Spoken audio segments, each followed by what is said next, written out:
هنا صوت المنتدى. صوت المنتدى بث إذاعي يأتيكم يومي الأربعاء والسبت من كل أسبوع، ومن الساعة 8 إلى 9 مساء أيام الأربعاء، ومن 9 إلى 10 مساء أيام السبت بتوقيت إريتريا. صوت المنتدى على الموجة القصيرة 15245 كيلو هرتز أو 19 متر باند، وعلى مدى 24 ساعة على القمر الصناعي النايلسات على 8 درجات غرباً، وعلى تردد 11678 بالاستقطاب الرأسي. صوت المنتدى إعلام مستقل وحوار وطني بناء. صوت المنتدى.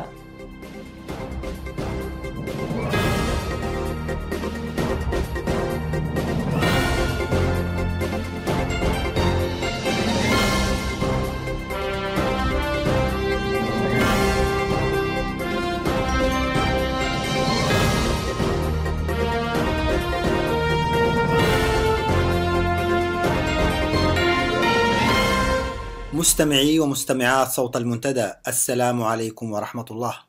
هذا صلاح محمد زين يحييكم وأسرة المنتدى في ساعة يوم الأربعاء الفاتح من شهر إبريل. نستهل الساعة بتقديم نشرة الأخبار يقرأها على مسامعكم الزميل يوسف بوليسي، ثم أرافقكم مع ضيوف لقاء المنتدى الأستاذين صالح قاضي جوهر وصلاح أبو راي في ندوة حول تناول وسائل إعلام المعارضة للأحداث في داخل البلاد. متابعة مفيدة ووقتا طيبا نرجوه لكم مع فقرات برنامج ساعة اليوم. يا فتاة في أتون الحرب تخطو،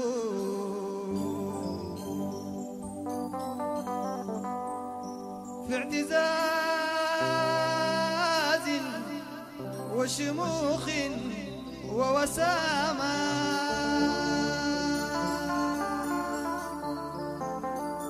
إنما أنت ابنة الصخرة صمودا ووفاء وكرامة، فلعينيك تحدين الأعادي،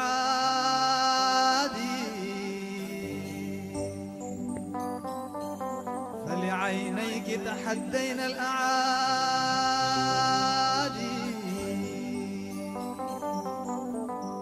وصنعنا كل أهوال القيام. يا فتاة يا فتاة يا فتاة يا فتاة في أتون الحرب تخطو.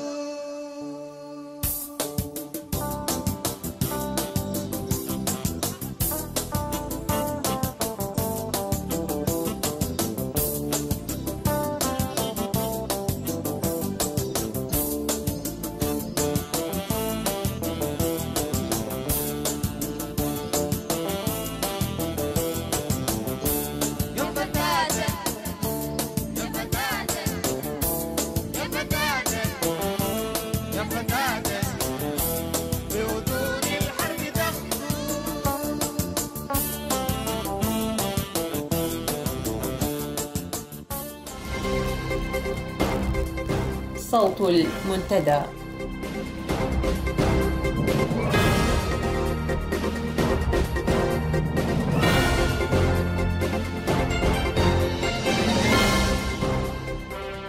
أعزائي المستمعين، أسعدتم مساء. إليكم نشرة الأخبار، أبدأها كالعادة بأبرز العناوين. سلسلة اعتقالات تطال بعض مسؤولي الاستخبارات وقادة عسكريين في النظام. النظام الدكتاتوري يتكبد خسائر فادحة في تعاملاته المالية ويعتقل تاجر. طائرة عسكرية أوكرانية تفرغ شحنة من المعدات العسكرية بمعسكر ساوا.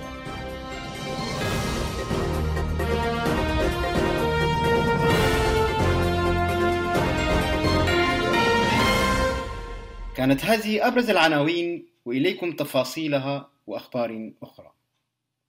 قام النظام الدكتاتوري في الآونة الأخيرة بموجة اعتقالات طالت قادة عسكريين ومسؤولين كبار في الاستخبارات، في خطوة فسرتها بعض المصادر القريبة من الحراك الداخلي الساعي لإسقاطه بالاستباقية.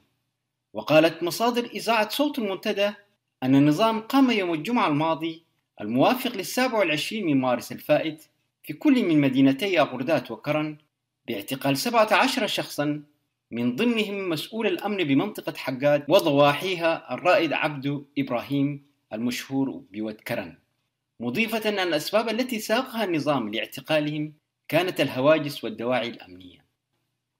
وقد اغتادت أجهزة أمن النظام المعتقلين يوم السبت الماضي الموافق ل28 من مارس المنصرم في سيارتين إلى مكان مجهول لم يتسنى لمصادرنا معرفته، إلا أنها أكدت بأن منزل الرائد عبد إبراهيم وتكرن قد تم تفتيشه، وأجبرت أسرته بالإقامة الجبرية وعدم الخروج منه وعدم التواصل مع الآخرين دون علم هذه الأجهزة، فضلا عن تخصيص قوة حراسة عسكرية تحيط بالمنزل من كل الجهات. وأفادت مصادرنا أنها في الوقت الذي تسعى فيه لمعرفة الأسباب الحقيقية لهذه الموجة الجديدة من الاعتقالات وكذا أوضاع المعتقلين وأماكن اعتقالهم، إلا أنها علمت بأن رجال الأمن الذين قاموا بهذه العملية كانوا يرتدون ملابس مدنية.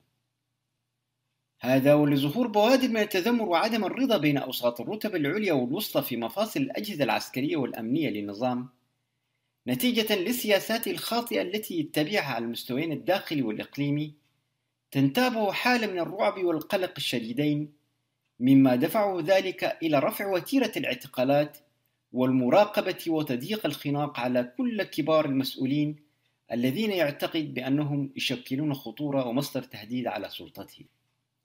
وكان مكتب الرئيس كون خلال الشهر الماضي خلية عمل خاصة تابعة لمكتب أمن الرئيس، أوكلت لها مهمة رصد ومراقبة حركات وسكنات واتصالات 38 ضابطا إريتريا من كبار الرتب العسكرية.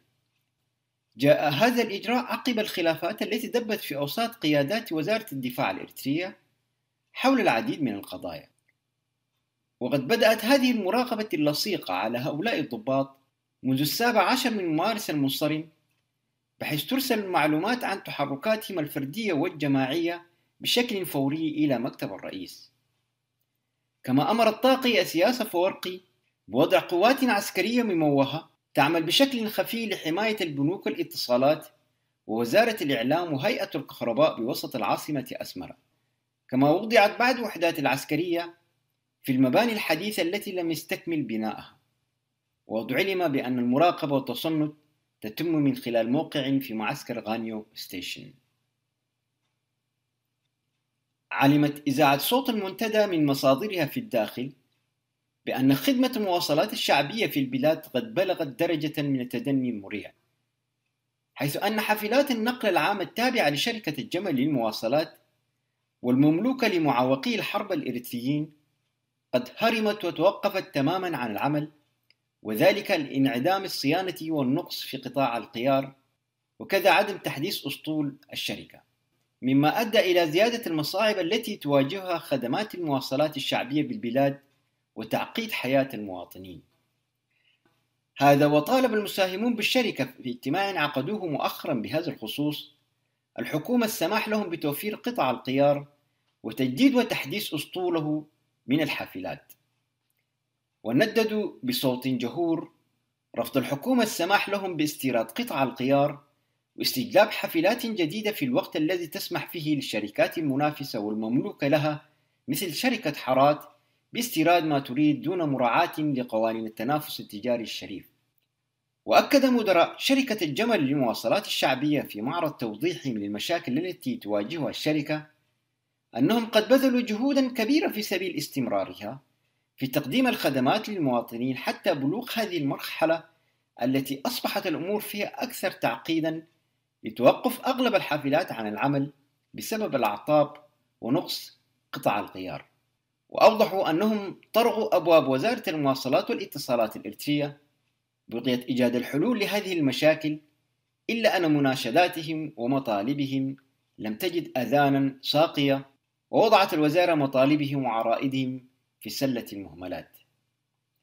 المعروف أن شركة الجمل للمواصلات الشعبية تأسست بهدف تذليل الصعوبات التي تواجه معوقي حرب التحرير، إلا أن المراقبون يشيرون إلى استيلاء الحكومة على مدخلاتها، وقلما استفاد منها المعوقون والمساهمون إلا بشكل ضئيل، وظل النظام الدكتاتوري يتاجر باحتياجات هذه الفئة ويملأ خزائنهم من التبرعات التي يقوم بها المواطنون، ويستفيد منها في نطاق ضيق دون شفافية ودون مراعاة لاحتياجاتهم ومشاكلهم التي ظلت تتفاقم بين فترة وأخرى. أفادت مصادر جبهة الإنقاذ من أسمرة أن حزب الجبهة الشعبية للديمقراطية والعدالة الهكدف تكبد خسائر فادحة تقدر بملايين الدولارات بسبب ارتفاع الدولار الأمريكي مقابل العملات المحلية.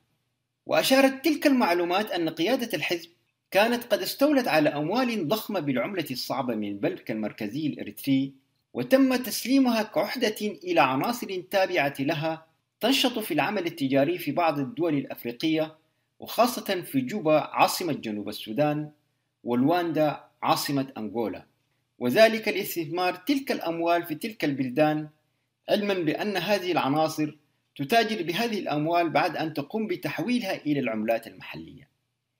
إلا أن ارتفاع الدولار لاحقا مقابل تلك العملات أدى إلى إلحاق خسائر فادحة تقدر بالملايين، مما خلق مشاكل حادة بين قيادة الهكدف وبين العناصر التي كانت تتاجر بتلك الأموال من ناحية، وبينها والمسؤولين عن البنك المركزي الذين كان يفترض أن يحافظوا على أموال المودعين من ناحية أخرى.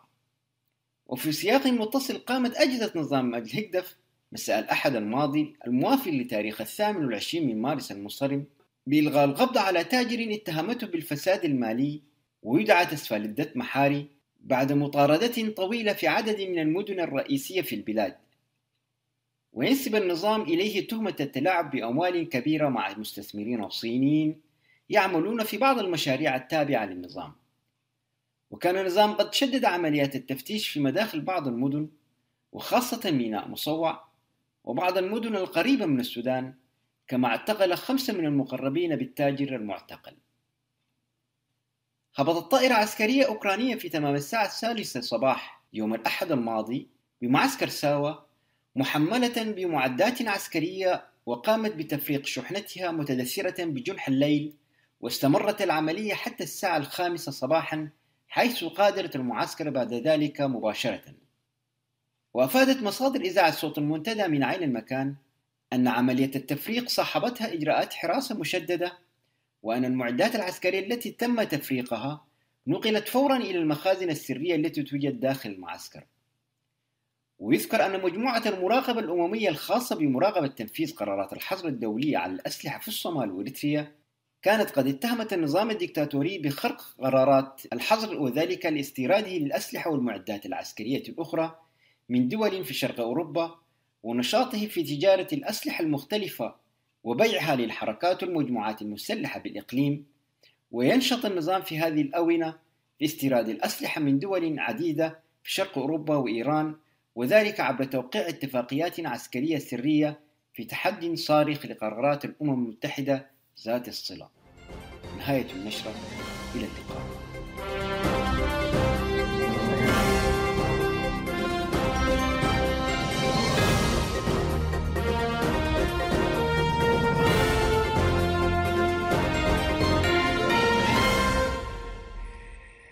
مرحبا بكم مجددا مستمعين الأكارم في صوتكم صوت المنتدى.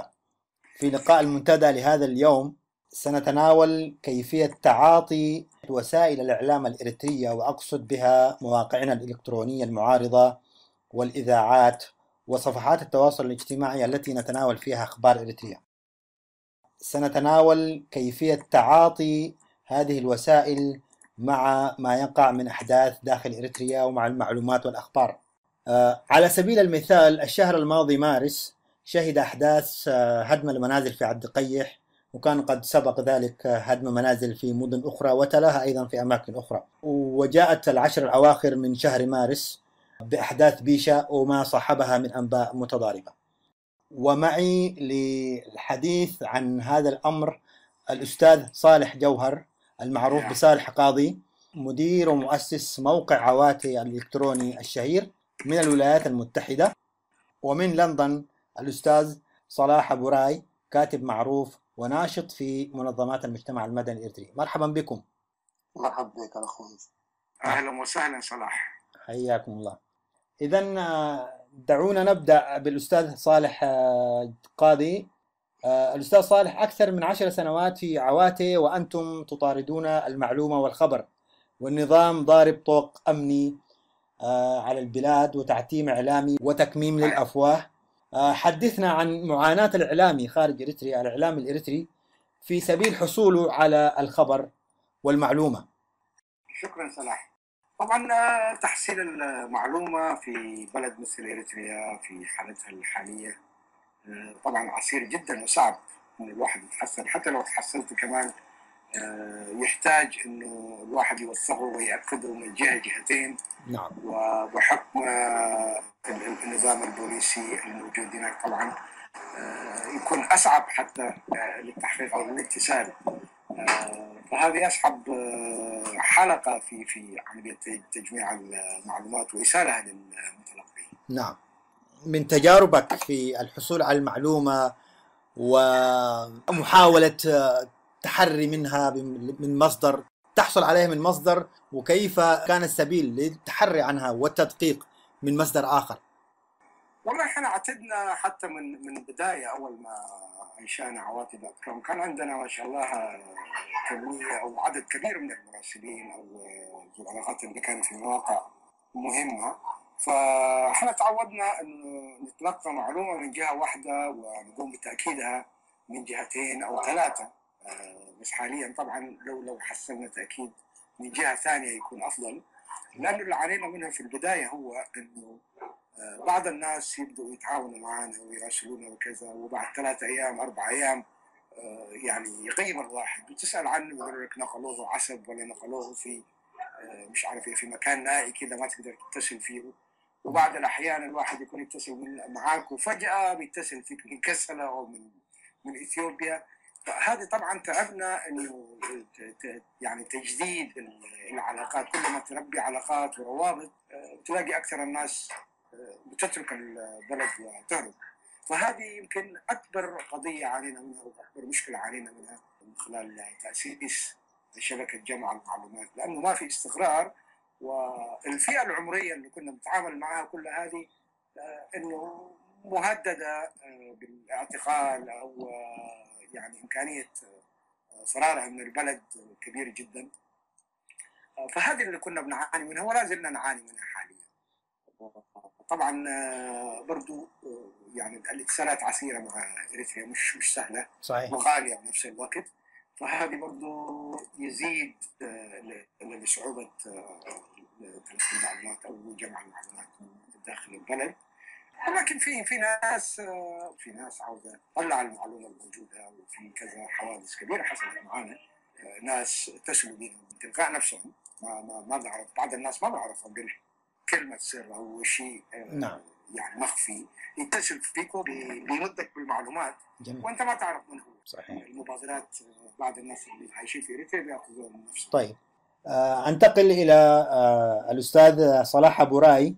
كيف تناولنا أحداث عد قيح، الصور التي ظهر بعد نشرها أنها لا تمت بصلة لعد قيح، كيف من رأيك يؤثر ذلك على مصداقية وسائل إعلامنا ومصداقية الناشر وحتى وإن كان فرد؟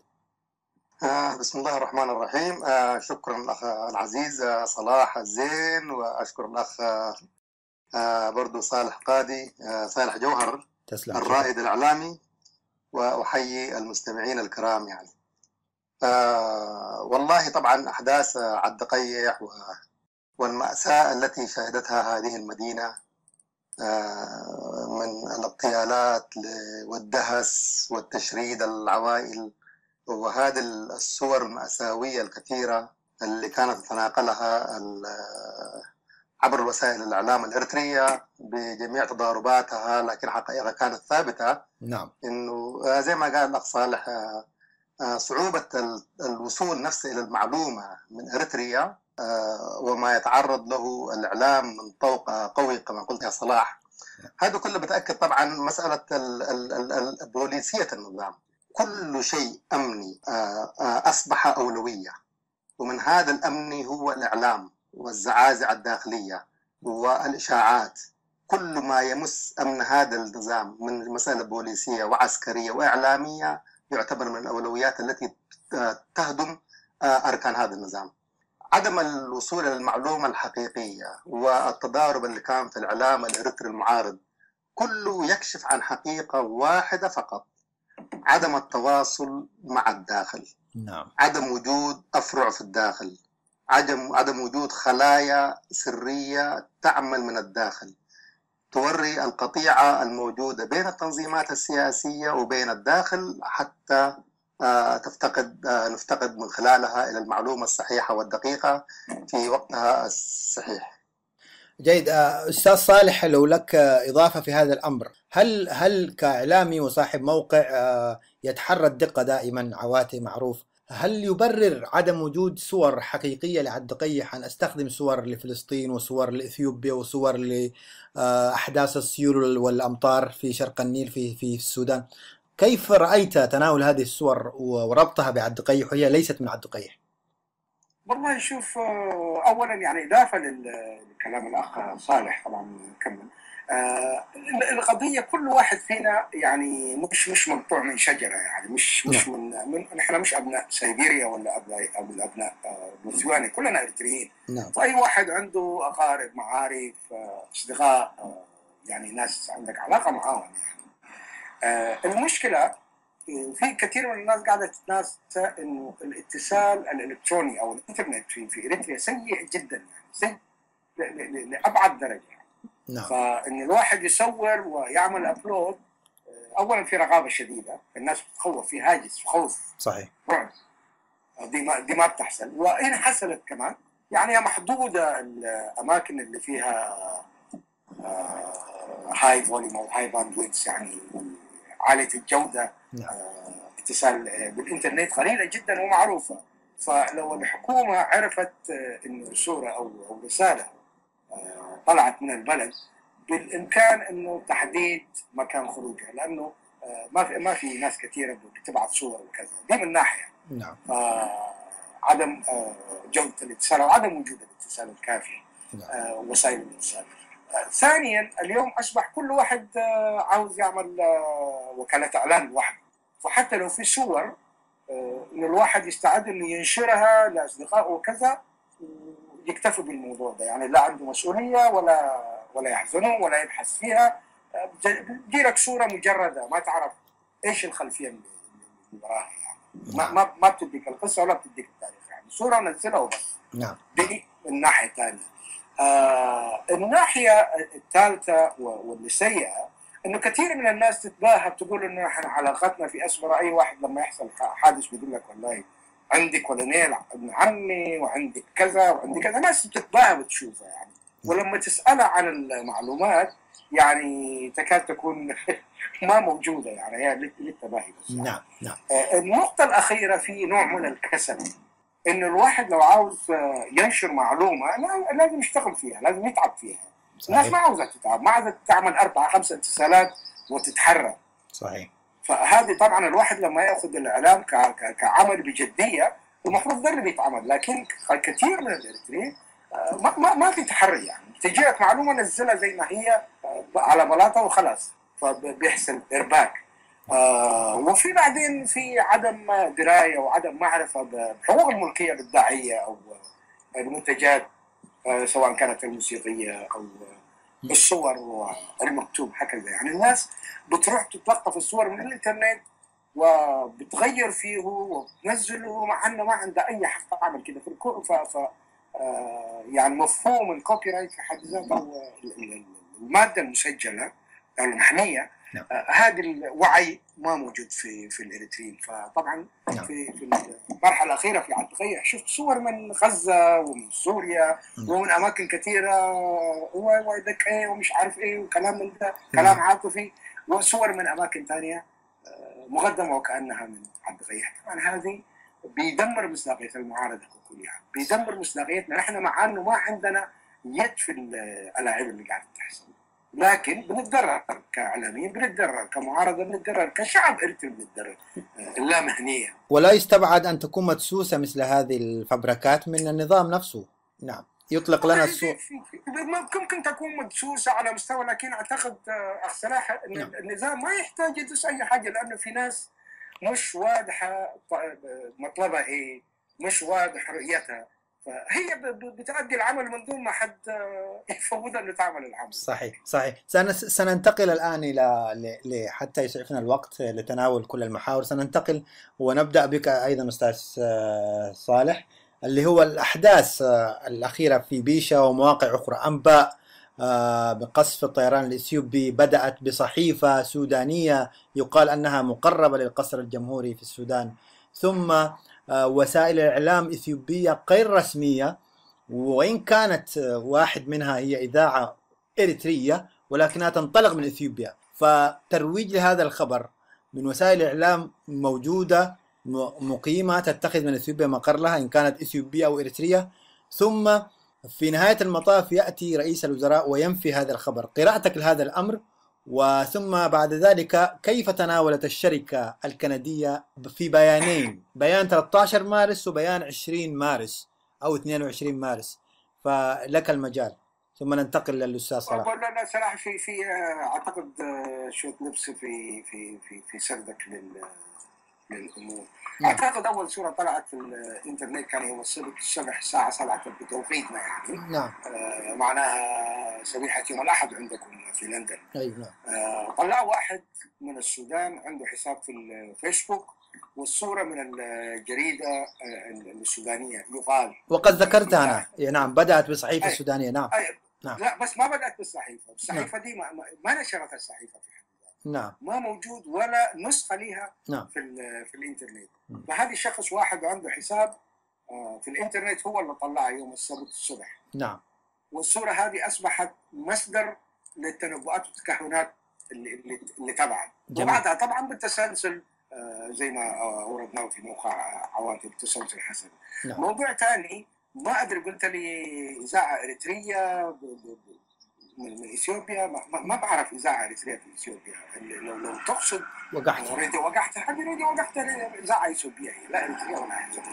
زي ما تقول مثلا لأنه في إريتري واحد شغال في فويس أوف أمريكا، ما معناها فويس أوف أمريكا إريترية. فويس أوف أمريكا إذاعة أمريكية، دوتشي فيلي إذاعة ألمانية، راديو أرينا إذاعة فرنسية. طيب. دول بيخدموا مصالح أو السياسات الإعلامية للدولة اللي بتمول وبتتبنى المشروع هذا. ففوق راديو وقحتة زي VOA أمريكية، راديو وقحتة إثيوبية. وإذن الآن والوحدة لك إذاعة إثيوبية تقول وتبنت هذا الأمر وكان شغلها الشاغل لأكثر من أسبوع، ثم يأتي رئيس الوزراء وينفي هذا الخبر. رئيس الوزراء ما أعتقد نفى، لكن كرجل مسؤول وكرجل سياسي ما تتوقع منه إلا رد دبلوماسي. ما نفى، ما قال والله إحنا ما عملنا، وما قال عملنا يعني. طيب. خلاها زي ما كانت يعني، زاد الطينة بلة زي ما يقول يعني. صلاح أبو راي، ما رأيك في هذا الأمر؟ نعم، أنا أذكر أعتقد أول هذه سلوك إثيوبي، أعتقد وفبركة إثيوبية. أذكر في مايو 1999 في يوم كان يزور فيها ملس زيناوي لمقابلة الرئيس المصري حسني مبارك السابق في شرم الشيخ. نفس اليوم الذي قابل فيه ملس زيناوي حسني مبارك، الطائرات الإثيوبية ضربت مسوع، وكانت رسالة واضحة. أول مرة تضرب مسوع كانت، إذا أذكر، وكانت رسالة واضحة إنه يا مصريين الرهان على إريتريا رهان خاسر، إثيوبيا لها اليد الطولى في هذه المنطقة، الحرب الوكالة على إثيوبيا لا عندها معنى. رسائل إثيوبية، الرسالة كانت واضحة إثيوبية لمصر إنه ما تراهن على أي دولة إقليمية في صراعها في مسألة النيل، في قضايا ثانية. ولذلك عند المقابلة مباشرة قبل ساعة من مقابلته الطائرات الإثيوبية قصفت مصوع أذكر. وهذا الآن برضو نفس مقابلة رئيس الوزراء الإثيوبي مقابلته للرئيس السيسي في الخرطوم نفس اليوم ونفس نفس الأيام. نعم. هي خرجت هذا الدعاية، واعتقد لإرسال نفس الرسالة لمصر بأنه إثيوبيا محمية وإثيوبيا لها اليد الطولة في هذه المنطقة، والحوار يجب أن يكون مباشر مع إثيوبيا وليس عبر الوساطات أو عبر الضغوطات التي تتم على إثيوبيا. في كل الأحوال أنا بعتقد سواء تم وهذا الاعتداء وهو بالتأكيد أعتقد نفاه رئيس الوزراء لما قال هذه المزاعم لا تستحق الرد عليها. نعم. أعتقد هو أقرب إلى النفي أكثر من أنه هو عمل فلوت. أيوة، ولذلك وما في تنظيم سياسي أريتري للأسف حسب علمي طلع بيان سياسي ويقول أنا قمت بهذه العملية في بيشا. نعم. ولذلك أعتقد المعارضة الإريترية أو التنظيمات الإريترية ما معنية بهذه القضية، وإثيوبيا عبر وسيلتها الإعلامية راديو وقحتها زي ما قال الأستاذ صالح. نعم. حاولت تروج لهذا الدعاية وتتهم نفسها وتضع نفسها في موضع الجريمة تجاه اعتداء على دولة ثانية. ما كان مؤسف في هذا الحدث أنا أعتقد التناول من بعض وليس الكل حقيقة، بعض الناس كانوا يروجوا الإريتريين واخذيننا بنشوة وبغبطة وبسرور بأن إثيوبيا قامت بهذا الاعتداء على إريتريا. نعم.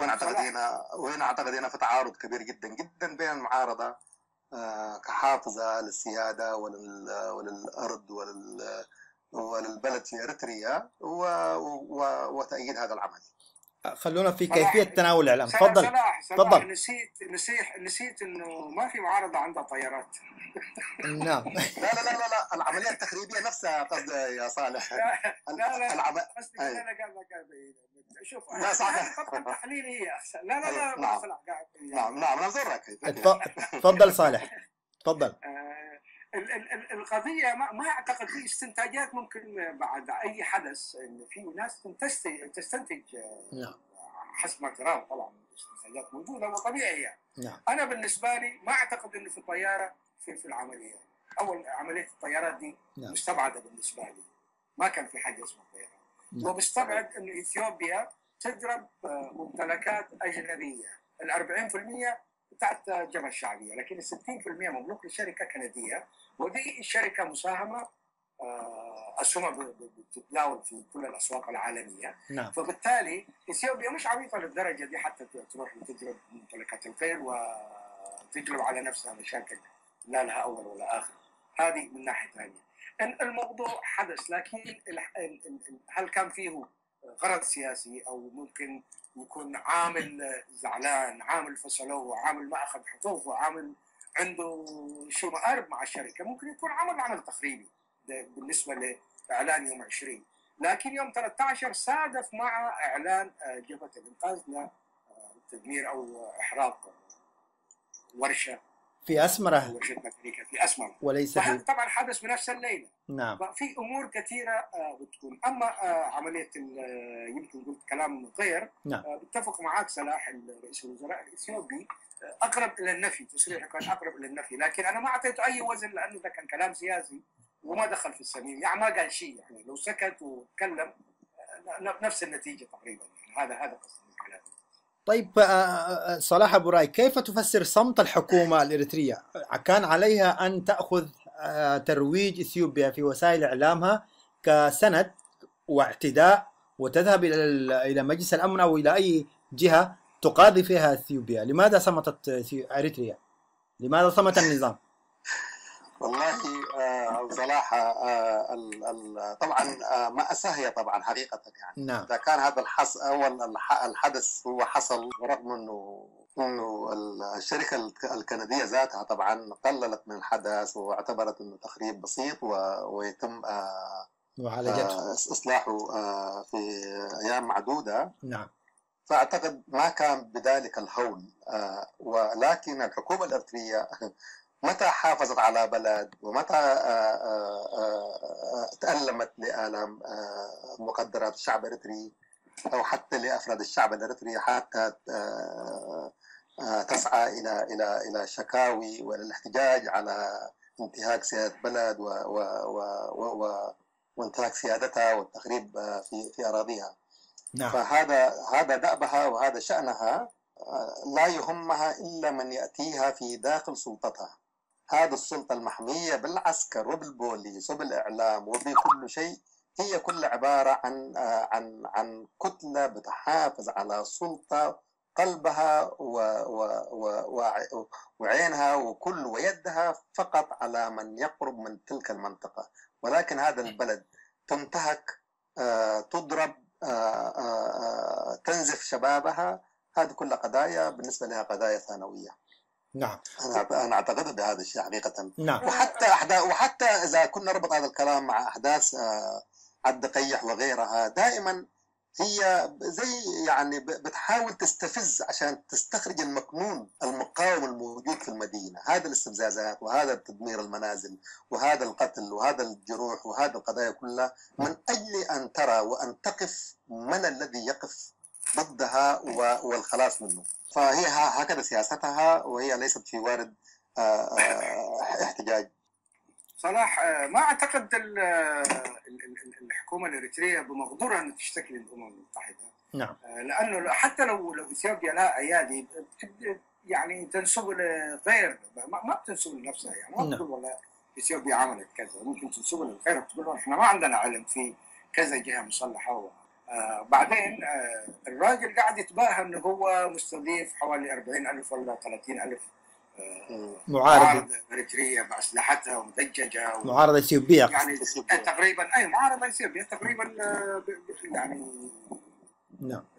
مقارنة مع الجيش الإريتري الموجود في المنطقة تقدر يعني تقاوم أي حدث، يعني ممكن تحسم الصراع لأي طرف.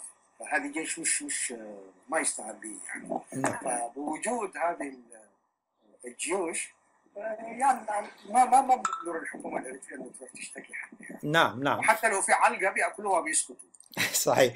يعني سنه 2012 ما سووا شيء لما اثيوبيا دخلت الى قرب من عد قيح والاماكن دي وعملت عمايلها ورجعت، ما قالوا شيء يعني، سكتوا. اذا انتقلنا للحدث وهو حدث الساعه الان اللي هو الاحداث في اليمن، ومجرد ما اعتبرته الحكومه الاريتريه، النظام في اريتريا، مجرد ما اعتبروا اشاعات وفبركات مقصودة للتشويه أصدر فيه بيان، بينما كنا زي ما كنا نتحدث ما أصدرش بيان أو أي توضيح لاعتداء دولة تقول له أنا اعتديت عليك ولم يتحدث.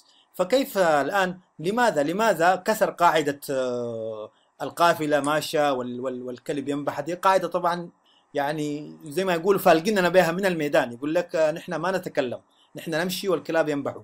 فالآن لماذا لم يواصلوا في المسير والقافلة لماذا لم تستمر؟ فأصدروا بيان. أولا كان بشكل مشوه، هم ينددون بالتشويه، وكان بشكل مشوه وهزيل في إريتريا الحديثة وشيء باين على الإرباك. والآن صدر بيان من وزارة الخارجية اليوم، كيف تقرؤون ذلك؟ والله هذه شوف انت الكلاب تنبح ولا البقره بتمشي ومش عارف ايه والابل كذا، هذا كلام فرض طبعا، كلام ريتوريك يعني، كلام استهلاكي. نعم.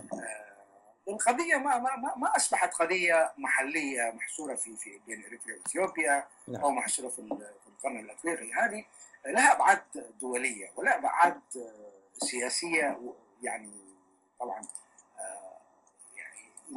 يعني ممكن تكون سبب لاشياء اخرى. فهذه قضيه ما يقدر يستهين بها، يعني التهمه انه له علاقه مع ايران مش زي عنده علاقه مع الشباب اللي يقدر ينفيها ولا ما ينفيها، لانه هذه لها ابعاد دوليه وجميع العالم كله مهتم في القضايا هذه، فما يحتاج او ما يحب انه يكون عنده ممسك ولا بسيط. نعم. فطبعا قبل 3 سنين كذا كان يتبجح انه يروح ايران يقعد مع احمد نجاد، العلاقه دي يعني حدودها السماء ومش عارف ايه، كانت تصريحات فارغه. نعم. فيعني الفاس وقع على الراس حاليا، الموضوع جد وما يقدر يرجع. صلاح أبو راي. لازم تبادر.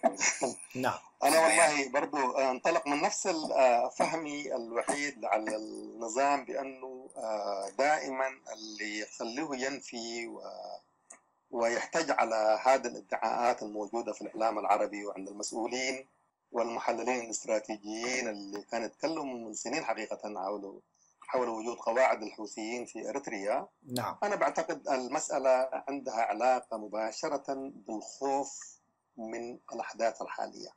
يعني نذكر أنه كان قصف في ليبيا، وكانت تتهم أمريكا والثانيين أنه طائرات إماراتية ضربت ليبيا. مصر يقول نحن ما نستأذن أي دولة من أجل الحفاظ على مصالحنا ويقصف ليبيا. نعم. السعودية ضربت الحوثيين وطلبت بعد يومين و3 يوم من مجلس الأمن الموافقة على مشروعية هذه الضربات. فالأمن الذاتي صار لم يؤخذ له إذن وخارج الإطار المشروعية الدولية.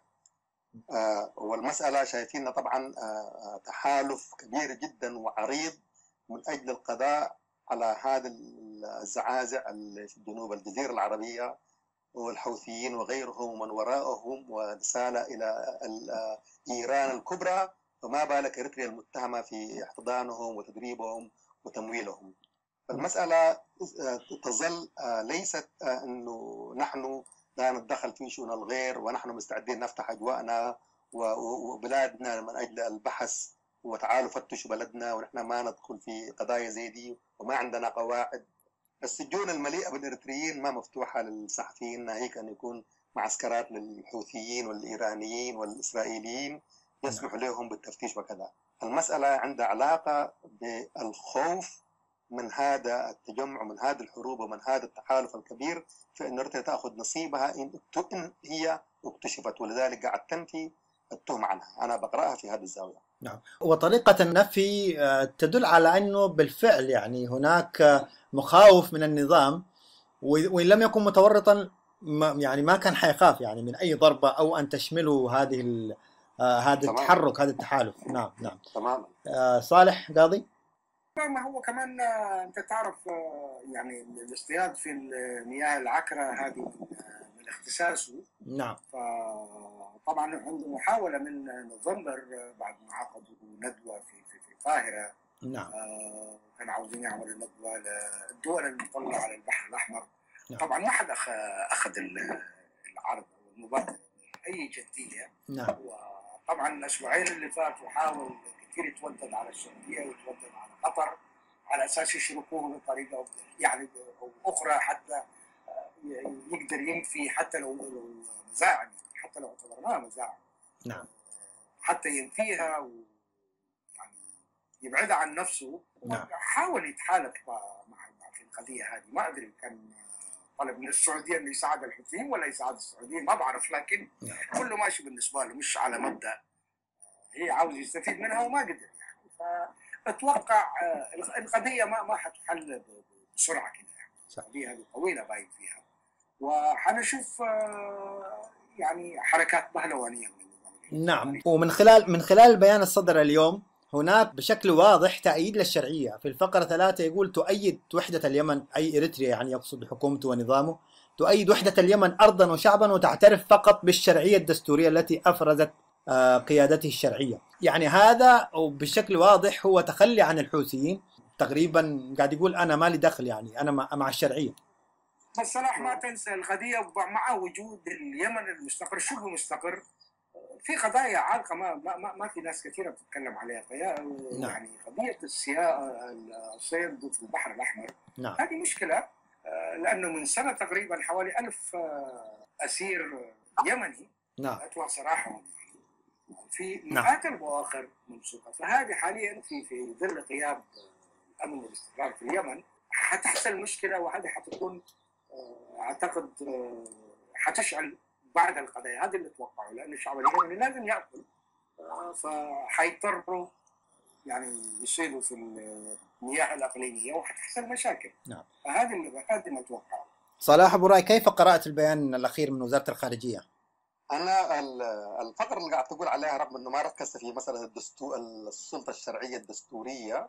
نعم. حتى السلطة بتاعت الرئيس الهادي هي توافقات، هي بعد المبادرة الخليجية للتنازل لنائبه. نعم. فكانت هي توافقات وكمبرمايز أكثر ما هي مسألة دستورية أو انتخابية وكذا. نعم. ولذلك حتى الحوثيين لما جو الآن برضو شكلوا سلطتهم الداخلية وإعلان دستوري. نعم. وإعلانهم الدستوري. نعم. ولذلك كلمة مبهمة وترضي جميع الأطراف، مسألة أن نحن مع السلطة الشرعية. يعني صحيح. البيان نفسه زي ما قلت مرتبك. نعم. وهو رد فعل أكثر مما هو قراءة مستقرة للأمور. إذا كانت في حاجة مهمة فيه هو استقرار البحر الأحمر وأمنه وسلامة الملاحة فيه، ولكن هو بيان ينفي التهمة عن إريتريا من مدخل الخوف من هذا الفعل ومن هذه الحرب الكبيرة الحاصلة على شواطئه الشرقية. صحيح. باين فيه التهافت على النفي أو على تبرئة الذمة. نعم. نحن ما دربنا الحوثيين، ما مديناهم بالسلاح، وهذا الأمر مرصود بإحداثيات. يعني ما نشر في جريدة الوطن السعودية ليس معلومات بجهد صحفي، هي معلومات دولة أعطتها لصحيفتها، إحداثيات ومواقع. ومن مصادرنا هناك وفد سعودي زار إريتريا وزار هذه المواقع، سمح له بزيارة هذه المواقع في الشهر الماضي أو قبله. ولكن طبعا بالتأكيد الحوثيين مش موجودين كانوا في تلك المواقع، ولكن مع ذلك هناك ما يدل أعتقد وما يثبت بتورطه، فلذلك يصدر مثل هذه البيانات.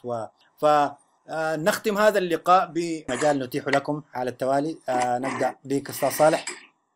والله شكرا صلاح.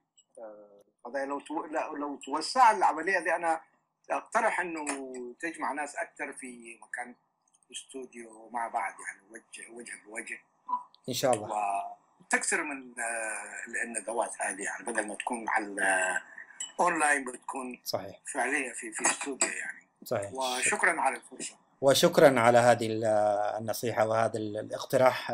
شكرا لك أستاذ صلاح. شكرا جزيلا أخ صلاح على المجهود اللي قاعد تبذله أنت وزملائك في هذه الإذاعة الكبيرة وعندها المصداقية. ما كنت أود إضافته هي نقطة واحدة: المعارضة الإريترية وهذه البيانات اللي قاعد تصدر تباعا في تأييد طرف ضد طرف في هذه الحرب القائمة على اليمن. أنا كنت أتمنى هذه البيانات تخاطب الشعب الإريتري وتكشف حجم هذا النظام وتوريط هذا البلد وكيف يتلاعب بمقدراتها وأمنها وأمن واستقرار البلد، ويؤدي بها إلى السقوط والانهيار ودولة فاشلة حتى الخلاص ولذلك التوظيف السياسي لهذا القضية لصالح الشعب الإريتري والمسار النضالي أعتقد كان أقدر بكثير جدا جدا من أنه نؤيد أو ندين طرف أو لصالح طرف. هذا إذا وجدت هذه البيانات سامع يعني لدى الجهة المرسلة إليها. نختم معكم وأنا سعيد بتواجدكم وأشكركم لتواجدكم معي هنا، وباسمي وباسم مستمعي صوت المنتدى وأسرة إذاعة صوت المنتدى أشكركم شكرا جزيلا. شكرا صالح من أمريكا وشكرا صلاح من بريطانيا. شكرا جزيلا.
صوت المنتدى.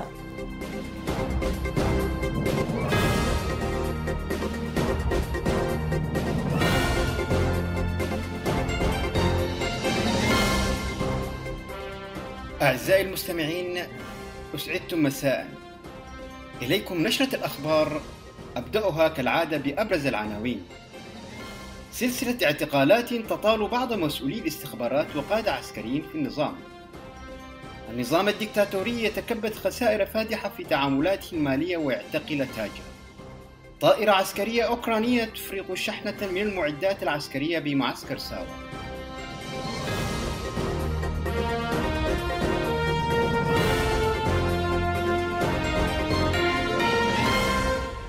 كانت هذه أبرز العناوين، وإليكم تفاصيلها وأخبار أخرى.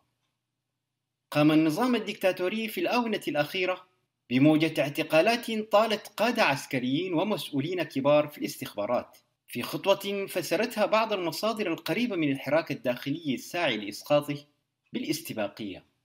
وقالت مصادر إذاعة صوت المنتدى أن النظام قام يوم الجمعة الماضي الموافق 27 مارس الفائت في كل من مدينتي أغردات وكرن باعتقال 17 شخصا، من ضمنهم مسؤول الأمن بمنطقة حقاد وضواحيها الرائد عبدو إبراهيم المشهور بود كرن، مضيفة أن الأسباب التي ساقها النظام لاعتقالهم كانت الهواجس والدواعي الأمنية. وقد اقتادت أجهزة أمن النظام المعتقلين يوم السبت الماضي الموافق 28 من مارس المنصرم في سيارتين إلى مكان مجهول لم يتسنى لمصادرنا معرفته، إلا أنها أكدت بأن منزل الرائد عبد إبراهيم ودكرن قد تم تفتيشه، وأجبرت أسرته بالإقامة الجبرية وعدم الخروج منه وعدم التواصل مع الآخرين دون علم هذه الأجهزة، فضلا عن تخصيص قوة حراسة عسكرية تحيط بالمنزل من كل الجهات. وأفادت مصادرنا أنها في الوقت الذي تسعى فيه لمعرفة الأسباب الحقيقية لهذه الموجة الجديدة من الاعتقالات وكذا أوضاع المعتقلين وأماكن اعتقالهم، إلا أنها علمت بأن رجال الأمن الذين قاموا بهذه العملية كانوا يرتدون ملابس مدنية. هذا ولظهور بوادر من التذمر وعدم الرضا بين أوساط الرتب العليا والوسطى في مفاصل الأجهزة العسكرية والأمنية للنظام، نتيجة للسياسات الخاطئة التي يتبعها على المستويين الداخلي والإقليمي، تنتابه حالة من الرعب والقلق الشديدين، مما دفعه ذلك إلى رفع وتيرة الاعتقالات والمراقبة وتضييق الخناق على كل كبار المسؤولين الذين يعتقد بأنهم يشكلون خطورة ومصدر تهديد على سلطته. وكان مكتب الرئيس كون خلال الشهر الماضي خلية عمل خاصة تابعة لمكتب أمن الرئيس، أوكلت لها مهمة رصد ومراقبة حركات وسكنات واتصالات 38 ضابطا إريتريا من كبار الرتب العسكرية. جاء هذا الإجراء عقب الخلافات التي دبت في أوساط قيادات وزارة الدفاع الإريترية حول العديد من القضايا. وقد بدأت هذه المراقبة اللصيقة على هؤلاء الضباط منذ 17 من مارس المنصرم، بحيث ترسل المعلومات عن تحركاتهم الفردية والجماعية بشكل فوري إلى مكتب الرئيس. كما أمر الطاقي السياسة فورقي بوضع قوات عسكرية مموهة تعمل بشكل خفي لحماية البنوك والاتصالات ووزارة الإعلام وهيئة الكهرباء بوسط العاصمة أسمرة. كما وضعت بعض الوحدات العسكرية في المباني الحديثة التي لم يستكمل بناءها. وعلم بأن المراقبة والتصنت تتم من خلال موقع في معسكر غانيو ستيشن. علمت إذاعة صوت المنتدى من مصادرها في الداخل بأن خدمة المواصلات الشعبية في البلاد قد بلغت درجة من التدني المريع، حيث أن حافلات النقل العام التابعة لشركة الجمل للمواصلات والمملوكة لمعوقي الحرب الإريتريين قد هرمت وتوقفت تماما عن العمل، وذلك لانعدام الصيانة والنقص في قطاع القيار، وكذا عدم تحديث أسطول الشركة، مما أدى إلى زيادة المصاعب التي تواجهها خدمات المواصلات الشعبية بالبلاد وتعقيد حياة المواطنين. هذا وطالب المساهمون بالشركة في اجتماع عقدوه مؤخرا بهذا الخصوص الحكومة السماح لهم بتوفير قطع القيار وتجديد وتحديث أسطوله من الحافلات.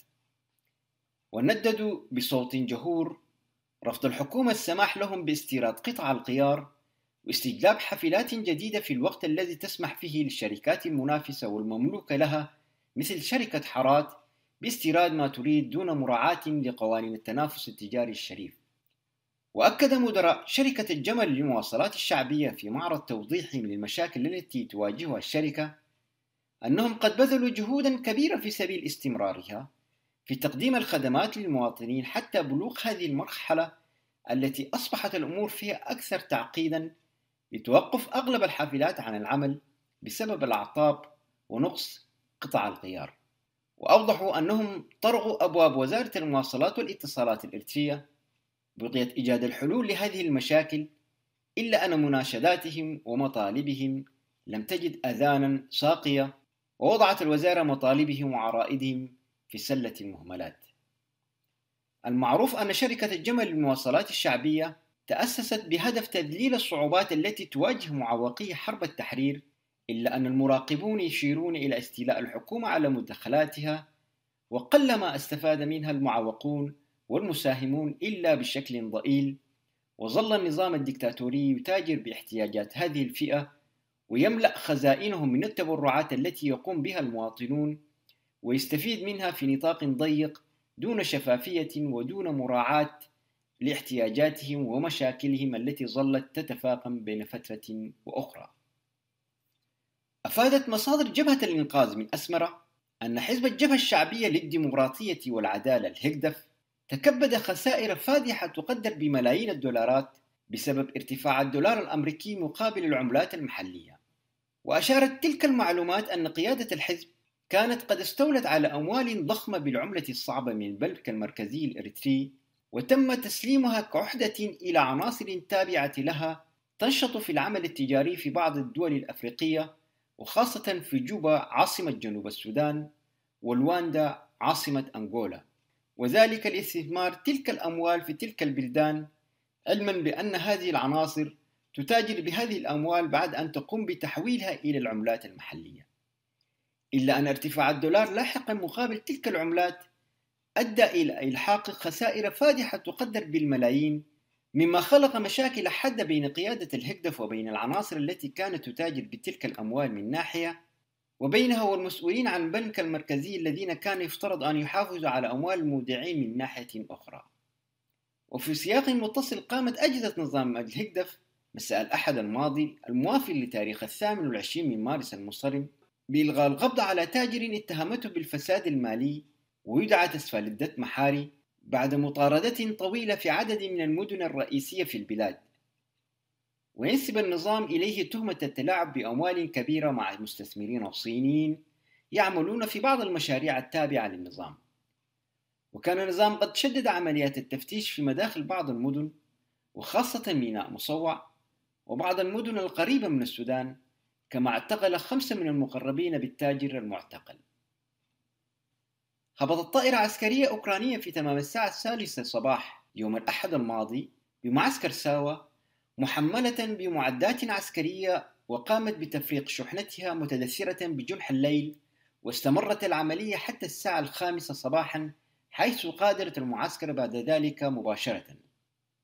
وأفادت مصادر إذاعة صوت المنتدى من عين المكان أن عملية التفريق صاحبتها إجراءات حراسة مشددة، وأن المعدات العسكرية التي تم تفريقها نقلت فورا إلى المخازن السرية التي توجد داخل المعسكر. ويذكر أن مجموعة المراقبة الأممية الخاصة بمراقبة تنفيذ قرارات الحظر الدولية على الأسلحة في الصومال وإريتريا كانت قد اتهمت النظام الدكتاتوري بخرق قرارات الحظر، وذلك لاستيراده للأسلحة والمعدات العسكرية الأخرى من دول في شرق أوروبا، ونشاطه في تجارة الأسلحة المختلفة وبيعها للحركات والمجموعات المسلحة بالإقليم. وينشط النظام في هذه الآونة في استيراد الأسلحة من دول عديدة في شرق أوروبا وإيران، وذلك عبر توقيع اتفاقيات عسكرية سرية في تحدي صارخ لقرارات الأمم المتحدة ذات الصلة. صوت المنتدى. بهذا نختم ساعة المنتدى لهذا اليوم، على أمل اللقاء بكم مجددا بمشيئة الله. نشكر لكم حسن المتابعة، وتصبحون على وطن آمن وسالم. في أمان الله.